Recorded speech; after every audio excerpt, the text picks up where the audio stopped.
Ndabankurabe.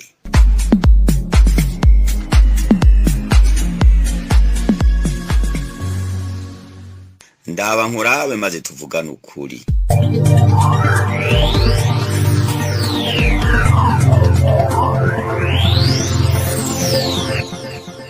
Ndabankurabe ni ikiganiro gifasha abanyagihugu kumenya ukuri kwinyegeje mu mvugo no mu ngendo z'ababarongoye.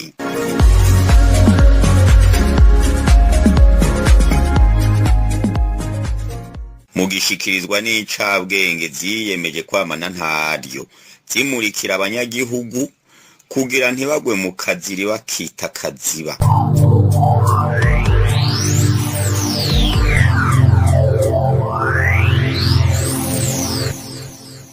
Ndabankurabe maze tuvibuja tuje ku murongo.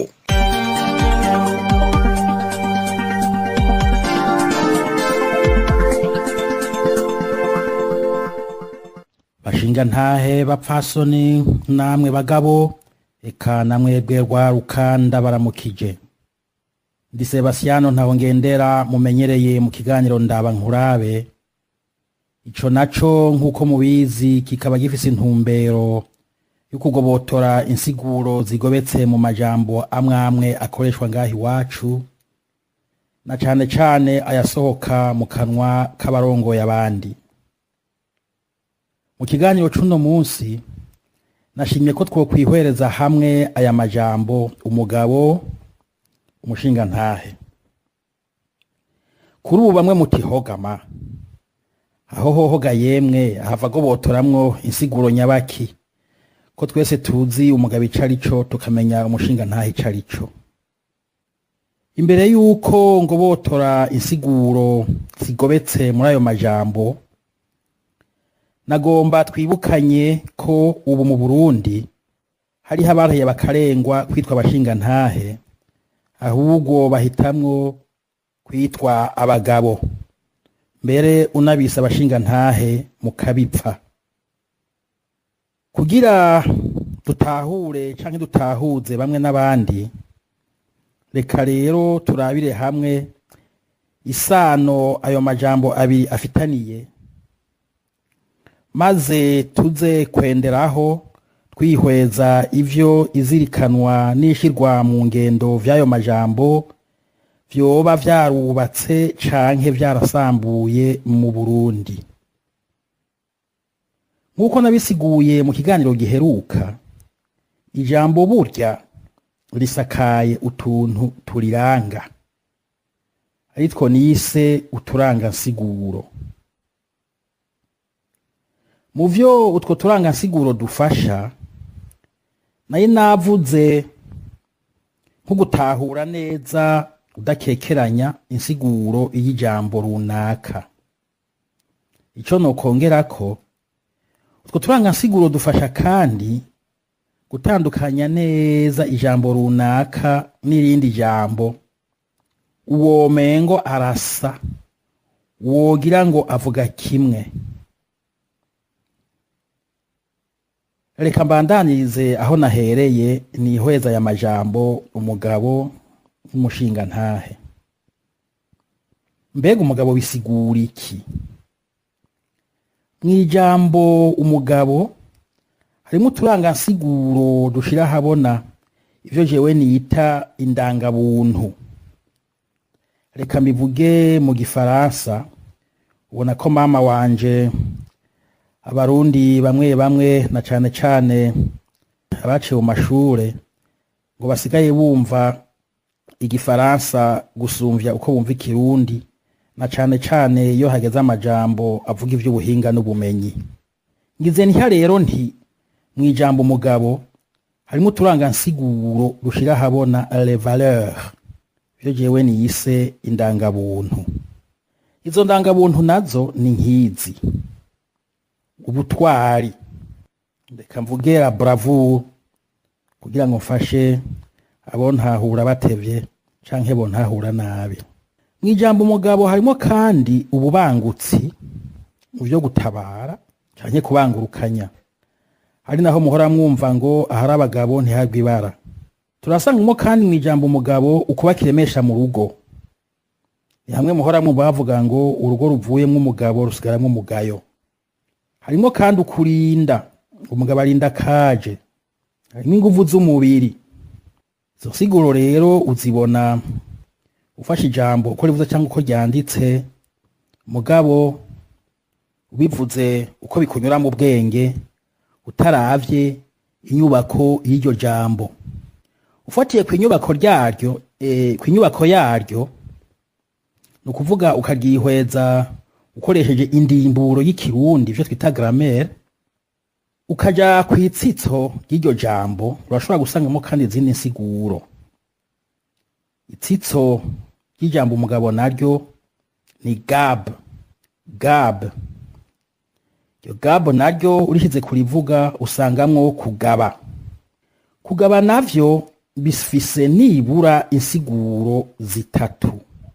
Kugaba bishobora gusigura kwitegura, guhanganwe n'ikintu kugira ngo ntikiguhwikire. Iyi ni ndangabuntu. Kwamugavye kugira ngo ikintu ntikiguhwikire, kuri jewe ni ndangabuntu, kuri jewe mbere no kubwa benshi. Kugaba kandi birashobora gusigura gutanga, guha ikintu umuntu.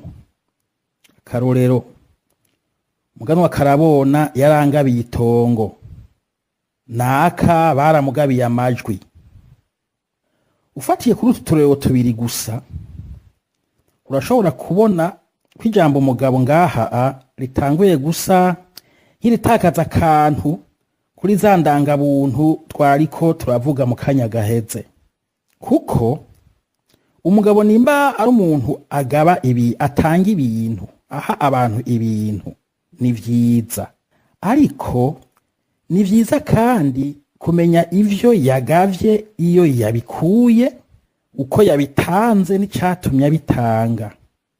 Murabizi hari n'umuganwa yagaba izo yanyaze, hari n'umuganwa yagaba itongo ahejeje kwangaza mwene ryo, hari n'umuntu aguha ikintu agomba kukugira umuja kugira wame umufukamira, wame umukoreye ibikorwa uko abishatse, mbere wewe n'uruvyaro rwawe, akugira umushumba, akugira umuja. Reka dufatire kuri iri tsitso nyene gab, twihweze iyindi nsiguro. Kugaba birashobora kandi kuvuga kubanye n'ikintu, kuba ari wewe ugifise. Akarorero notanga ngo kanaka ni wagaba zirya nzu. Ufatiye kuri iyi nsiguro ya gatatu, bivuga yuko umuntu ashobora kugira ikintu iciwe ari umugabo gusa.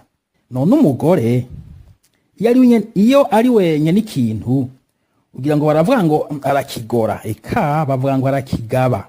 Umwana nuko afise ikintu ntaba kiri umwana, ko arakigaba umva acaba umugabo nuko. Kandi rero iyo mvugo yo gufata ubushobozi bakabwitiranya n'umugabo, ntimugire ngo tuyisanga mu rurimi rw'ikirundi gusa. Reka mbaha akarorero mu kidagi. Reka mfatire ivuga beherrschen. Beherrschen bivuga kuba bitumwa ko mu kintu, kuba ucumva, kuba ugitahura gusumvya abandi, ico bita kuhabona mu mvugo y'abanyamuji, kuba uhabona, beherrschen. Kiravuga kandi kuba ari we ufise ijambo rya nyuma ku hantu, ku bintu, eka mbere no ku bantu. Ni w'ubuhagaba, ni w'ububagaba, ni w'ububigaba, beherrschen. Aho nyene iryo rivuga beherrschen rivuye muri her. Her naco kivuga umugabo. Umviza dusubiye mu Burundi, dusubiye mu Kirundi. Mwumve namwe iryo sanganya ry'isano hagati y'ikirundi n'ikidagi kubijanye n'iryo jambo umugabo. Ivyo ari byo vyose, fatiye ku nsiguro nasanze mu itsitso ry'ijambo umugabo, canke mbere ku tundi turanga nsiguro umuntu ashobora kumva canke kubona iyumvise canke asomye ijambo umugabo, nasanze mu ijambo umugabo tudasangamwo ibintu bihumuriza gusa. Hambavu y'indangabuntu hariho intuvyabuntu. intuvya buntu, reka ndabivuge mu gifaransa kugira ngo mfashe bamwe n'abariya. Intuvya buntu ngomvye kuvuga les antivaleurs. Ego indangabuntu ku ruhande rumwe, intuvya buntu ku rundi, vyose bikoraniye mu mugabo. Mu turangasiguro ntuvya buntu usanga mu ijambo umugabo twonovuga duseruka n'ingoga n'inkutu, gukoresha igikenye, kwigaba ukiganza, ukwiganza ukwinyamasuza, ukigira ikimandwa ikigatanya, eka umuntu ibikorwa vyiwe bitera ubwoba abandi gushika naho bakora ivyo batokoze. None umugani ngo igisure c'umugabo gihakuza bunini ntimubuzi. Ic'umugore canke ic'umushinga ntahe canke ic'umwana ntibihakuza bunini, eka ic'umugabo. Umuririmbyi nyakwigendera Canjo wa Misi niwe yihweje neza ijambo umugabo, maze asanga ryonyene ryirebanga, asanga ntirihumuriza. Kubwa Canjo wa Misi ijambo umugabo kugira ngo umuntu aribonemwo ihumure ni ngombwa ko arimadika ko ingereka canke insigare ya zina ngereka bivana n'ukuntu mwavyize mu mashure. Izo nazo ni nkizi: ubukuri, nyamugabo, umugabo w'ukuri, umugabo nyamugabo. Indangabuntu z'uwo mugabo Canjo yaririmbye reka tuzinonosore ni nkizi. Urasangamwo umwete, umugabo nyamugabo arangwa n'ibikorwa, yirirwa yicaye.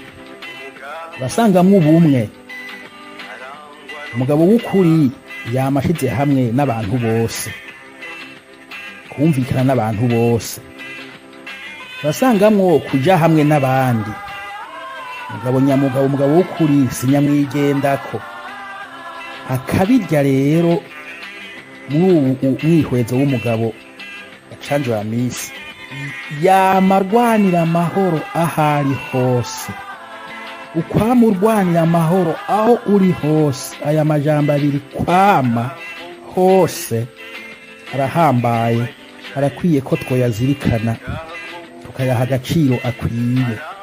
Umugabo nyamugabo ntarwanira amahoro muri za 1993, hanyuma muri za 2015 waca acikagura. Eka yamarwanira amahoro adahengeshanya. Umugabo w'ukuri, umugabo nyamugabo kandi si urwanira amahoro mu Nyakabiga hama ngo ashike mu Kamenge aca kindagaramye. Eka umugabo w'ukuri si uyaharanira ari mu Kamenge hama ngo ashike ku Musaga ace acika intambwe mu ntama. Umugabo nyamugabo, umugabo w'ukuri ntagwanira amahoro ari Bururi hama ngo agere Ingozi ace yambara imyishwa. Umugabo w'ukuri arwanira amahoro aho ari hose, yamarwanira amahoro ahari hose. Ugiye kubyihweza neza rero, uwo mugabo Canjo wa Misi yaririmbye niwe mu yindi mvugo twita umushinga ntahe. We yabivuze nk'umuhanzi, mu yindi mvugo y'ikirundi isanzwe uyu niwe mushinga ntahe. Mushinga ntahe n'umuntu ahuriwemwo nizo ndangabuntu zose Canjo wa Misi yaririmbye. Ugomba gutahura neza kandi itandukaniro riri hagati y'umugabo n'umushinga ntahe ufatiye aho, ni wifashishe aya mungane. Gusha yahabereye umugabo canke gusha yahabereye umushinga ntahe.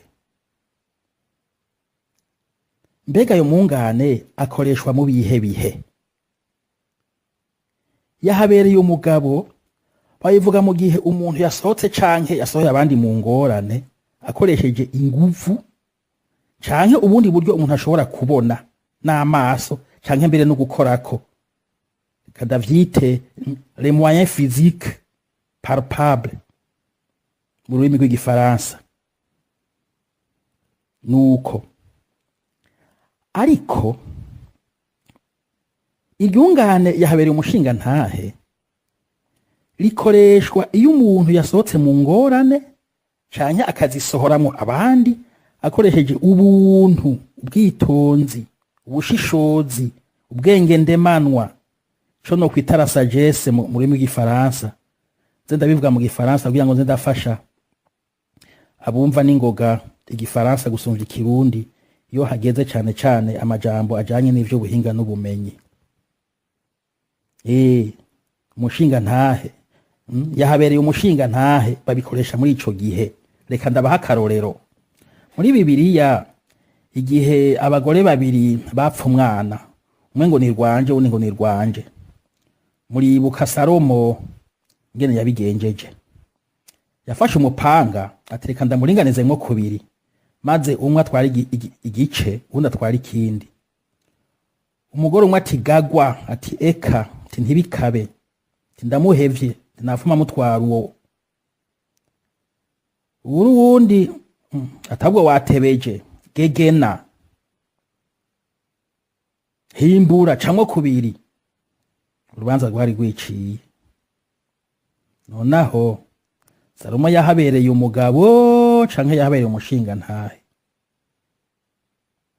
Inyishu nibaza yuko igaragara, kuko Salomo iyo aje gukora nk'umugabo, hari naho yari guca afata uwo umugore umwe muri abo babiri, maze akamwatsa amakofi, akamujisha amakofi, akamukubita agashaya akanoga, hama agaca afata uwo mwana akamuhereza uwo yishakiye, uwo yagomwe canke uwamwemereye ibintu, kubera afise igikenye akora uko ashatse, agikoresheje uko agomvye.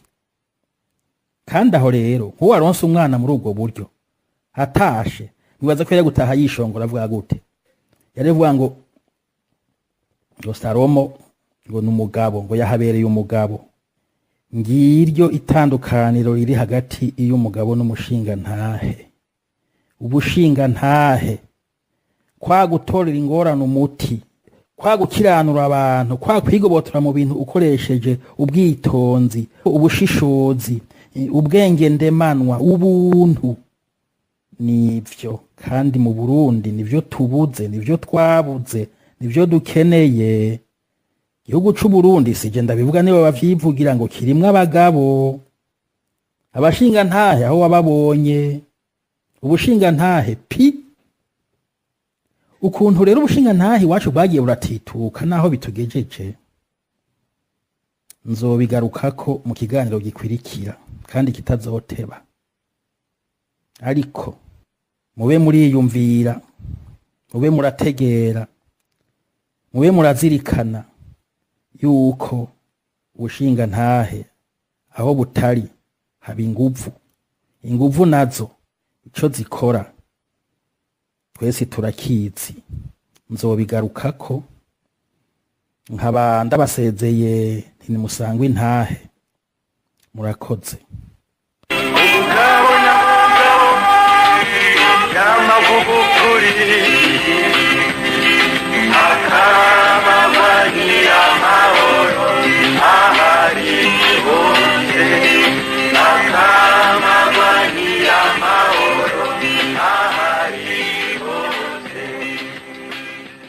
Ndabankurabe.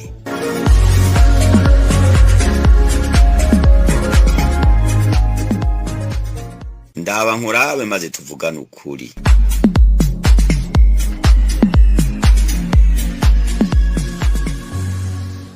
Muhejeje kumviriza ikiganiro Ndabankurabe.